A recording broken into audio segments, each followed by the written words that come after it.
ঠাকুরের নিজস্ব অহং বলতে কিছু ছিল না, তাই তাঁর অভিমান আসবে কোথা থেকে? প্রতিটি আশ্রিতের মধ্যে তিনি তাঁর নিজেকেই প্রতিষ্ঠিত দেখতেন।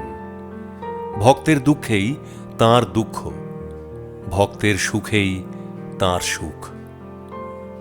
এক ভক্ত ঠাকুর দর্শনে এসে জুতা হারিয়ে ফেলেছেন। দরদি ঠাকুর ব্যস্ত হয়ে নিজেই খাটের তলা থেকে নিজের ব্যবহৃত কাপড়ের জুতা জোড়া ভক্তের হাতে দিয়ে বললেন, ধরেন, এইটা পায়ে দিয়া যান, না হইলে শীতে কষ্ট পাইবেন। ভক্তটি আনন্দের আতিশয্যে জুতা জোড়া মাথায় করে নাচতে শুরু করলেন। ঠাকুর তাকে বললেন, পায়ে দিয়া গেলে কোনো দোষ হইব না। আপনারা কি কেবল আমারে মাথায় কইরাই রাখবেন? এক মুচি চৌমোহনী স্টেশনে বসে রোজ জুতা সেলাই করে। ট্রেন এসে উপস্থিত হলেই সে অবাক বিস্ময়ে লক্ষ্য করে দলে দলে লোক কাকে যেন দর্শন করতে যাচ্ছে। একদিন সে তার কাজ সেরে যন্ত্রপাতির ব্যাগটি সহ সকলের পিছনে পিছনে ঠাকুরের বাংলোয় গিয়ে হাজির।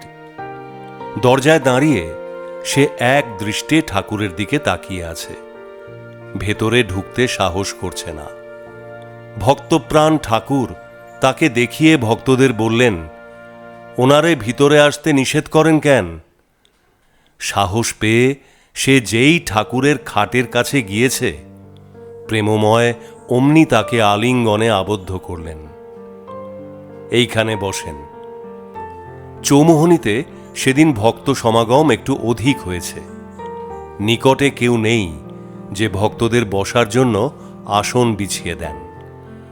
ভক্তদরদি ঠাকুর নিজেই উঠে এসে নিজের গায়ের চাদরখানা মেঝেতে বিছিয়ে দিয়ে তাদের বসবার জন্য অনুরোধ করলেন। অগত্যা ভক্তগণ ওই চাদরের উপরেই বসতে বাধ্য হলেন। সবাই চলে যাওয়ার পর ঠাকুর তাঁর চাদরের খোঁজ করছেন। কে একজন বললেন, চাদরখানা ধুয়ে দেবার জন্য রাখা হয়েছে।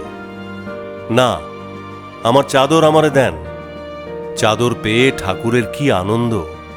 চাদরখানা গায়ে জড়াচ্ছেন আর বলছেন, ভক্তপদরজ, ভক্তপদরজ। কুঞ্জবাবুর স্ত্রীর খুবই আফসোস। সারাদিন ভক্তগণের সেবা করতেই তাঁর সময় চলে যায়। ঠাকুরের কাছে দুদণ্ড বসবারও তাঁর অবসর হয় না। ঠাকুর একদিন তাঁকে সান্ত্বনা দিয়ে বললেন, মা, ভক্তের সেবা করলেই আমার সেবা করা হয়।